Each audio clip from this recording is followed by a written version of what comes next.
myself Pankaj Jain, Assistant Professor Law, BCS Government PG College Dhamtari. आज मैं LLB part 3 second semester के छात्र छात्राओं को उनके पाठ्यक्रम CPC के अंतर्गत सिविल प्रकृति के वाद के बारे में बताऊंगा। सिविल प्रकृति के वाद दीवानी प्रक्रिया संहिता की धारा 9 में सिविल प्रकृति के वाद के बारे में व्याख्या की गई है। जैसा कि आपको विदित है कि दीवानी न्यायालय दीवानी प्रकृति के वाद को सुनवाई करने की अधिकारिता रखते हैं। यदि हम धारा 9 का अवलोकन करें तो उसमें स्पष्ट कहा गया है कि जब तक अन्यथा वर्जित ना हो, इस लाइन को समझिएगा, जब तक अन्यथा वर्जित न हो दीवानी न्यायालय केवल दीवानी प्रकृति के वाद का ही विचारण करेंगे। इस प्रकार धारा 9 से स्पष्ट है कि दीवानी न्यायालय को दीवानी प्रकृति के वाद सिविल प्रकृति के वाद सुनने का पूरा अधिकार दिया गया है।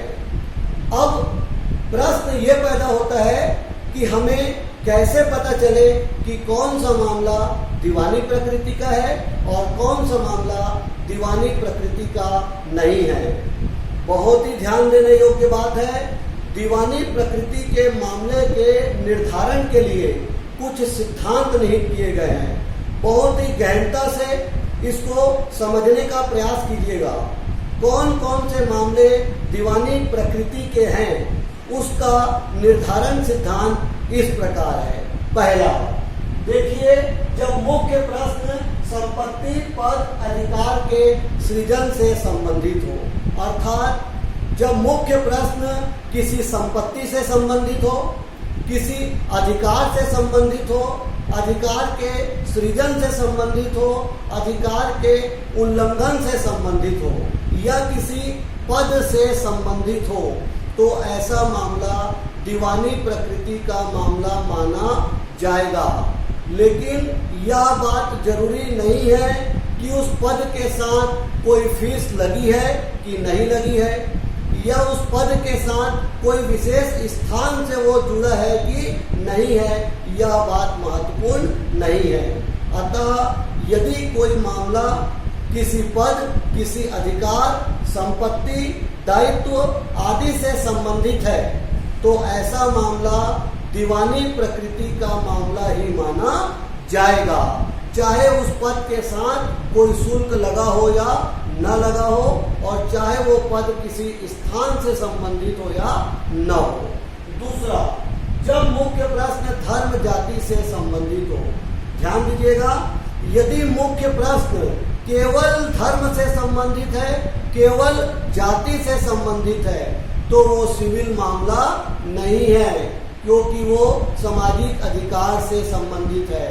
अतः मुख्य प्रश्न यदि केवल धर्म से संबंधित हो, कर्म से संबंधित हो, जाति से संबंधित हो या धार्मिक मामलों से ही पूरी तरह संबंधित हो, तो वो मामला सिविल मामला नहीं है।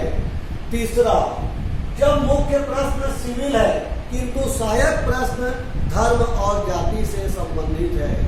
ध्यान दीजिएगा, यदि मुख्य प्रश्न सिविल प्रकृति का है, यदि मुख्य प्रश्न सिविल प्रकृति का है, लेकिन जो सहायक प्रश्न है वो केवल धर्म से संबंधित है या वो केवल जाति से संबंधित है, तो भी वो मामला सिविल मामला माना जाएगा, क्योंकि मुख्य प्रश्न सिविल है, धर्म और जाति तो केवल गौण प्रश्न है। चौथा, जब मुख्य प्रश्न का निर्धारण धर्म और जाति पर निर्भर है, मतलब यदि मुख्य प्रश्न का निर्धारण तब तक नहीं हो सकता जब तक धर्म और जाति के प्रश्न का विचारण न हो, मतलब मुख्य प्रश्न का निर्धारण धर्म और जाति के प्रश्न पर निर्धारित हो, तो भी ऐसी स्थिति में वो मामला सिविल मामला माना जाएगा, क्योंकि मुख्य प्रश्न सिविल प्रकृति का है। हमें केवल यह देखना है कि मुख्य प्रश्न सिविल है कि नहीं। पांचवा, जब कोई विधिक क्षति का मामला हो, आर्थिक क्षति का मामला हो तो भी यह मामला सिविल प्रकृति का मामला माना जाएगा। अतः इन पांचों सिद्धांत को मैं समरी के रूप में बताऊं, आपको केवल यह देखना है कि मुख्य प्रश्न सिविल है कि नहीं। यदि मुख्य प्रश्न सिविल प्रकृति का है, मतलब किसी के अधिकार, दायित्व, संपत्ति का उल्लंघन, अधिकार के उल्लंघन, सृजन आदि से संबंधित है, तो वो मामला सिविल मामला है। हमें केवल दो बात ध्यान रखना है, मुख्य प्रश्न सिविल है कि नहीं। यदि मुख्य प्रश्न सिविल है तो वो मामला सिविल मामला कहलाएगा, और मुख्य प्रश्न यदि धर्म और जाति से संबंधित है तो वो मामला सिविल मामला नहीं। यदि मुख्य प्रश्न सिविल है किंतु सहायक प्रश्न जाति है तो भी वो मामला सिविल मामला है, क्योंकि दो बातें महत्वपूर्ण हैं, मुख्य प्रश्न सिविल है कि धार्मिक। यदि मुख्य प्रश्न सिविल है तो वो मामला सिविल प्रकृति का है, किंतु मुख्य प्रश्न यदि धर्म और जाति से संबंधित है तो वो सिविल मामला नहीं। एक उदाहरण से आपको समझाना चाहूंगा, जैसे किसी व्यक्ति को जाति से निकालना, उसे धर्म में आस्था रखने से रोकना या उसे पूजा पाठ करने से रोकना। भले ये लगता धार्मिक है लेकिन ये सिविल मामला है। क्यों? क्योंकि प्रत्येक व्यक्ति को ईश्वर पर आस्था रखने का अधिकार है, प्रत्येक व्यक्ति को पूजा करने का अधिकार है, प्रत्येक व्यक्ति को अपनी जाति में रहने का अधिकार है। यदि आपको आपकी जाति से बिना कारण निकाल दिया गया तो ये धर्म का मामला नहीं है, ये सिविल मामला है, क्योंकि आपके अधिकार का उल्लंघन हुआ है।